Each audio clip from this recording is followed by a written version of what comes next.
Good afternoon. My name is Bob Gallagher. I'm the mayor of the city of Bettendorf, Iowa.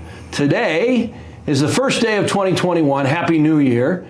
We hope that 2021 brings us a little more happiness and prosperity than we were brought in 2020. As we look forward to 2021, we're joined today by our Chief of Police, Keith Kimball, here in Mayor's Chambers. Keith, thanks for joining us for the Mayor's Message. Thanks for having me, Mayor.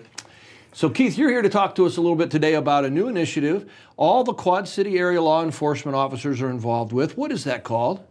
So we've started with a new campaign here in the last month called the Lock It Down QC campaign.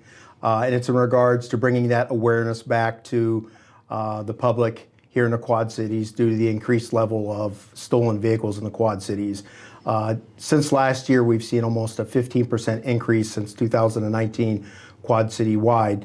So this is kind of a sequel to one we did back in April of 2017. Lock It Up. We had the Lock It Up campaign, which is similar, but unfortunately it continues. So this is our sequel. It's the Lock It Down QC campaign. Okay.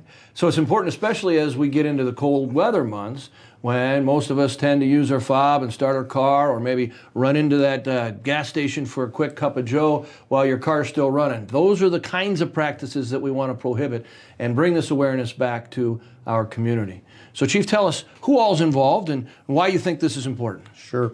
So again, there's 24 law enforcement agencies from the Quad City area that's participating in this.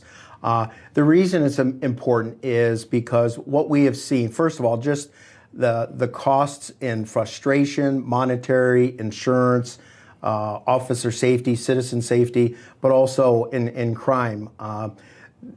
If this is a preventable crime, almost 100% preventable. And I know a lot of times when we do this, people will criticize myself talking about, well, quit blaming the victims. But unfortunately, this is the day and age that we live in. We're really asking for your cooperation, help as the local police departments, because we know this is 100% preventable. And what happens with these cars, unfortunately, is they are just not necessarily around joyriding. They're used in the furtherance of some type of other crime, generally more serious, such as shootings, robberies, drug dealings, assaults.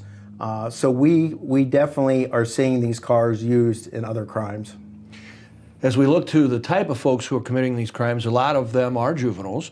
And as we are in the COVID situation, we don't have a real organized structure in many instances for these folks to be seen at school or have some responsibility during the day. Is that leading to some of the increase in the car thefts, in your opinion? I believe so. Right now, with COVID and everything going on, as you stated, it mostly is the juveniles that are involved. We've seen them as young as 12 into the late teenage years as an adult, but really it's not uncommon to have a car with juveniles anywhere from the age of 12 to 15 or 16 in them. So it is something that is as a society, and what can we do to address it? Because in the end, we don't want to be necessarily locking up all these kids. But we have to find an alternative to get this stopped. So the first thing is preventing it. If we can prevent it by locking the car doors, then these kids won't be able to take the car, commit further crimes, etc. And I know that you've been an integral part of a community conversation about a juvenile assessment center, and we can talk about that in another Mayor's Message. But I think as a community, talk to us a little bit about how the cooperative nature of the police forces throughout the Quad City area is a positive for our citizens. Yes, thanks.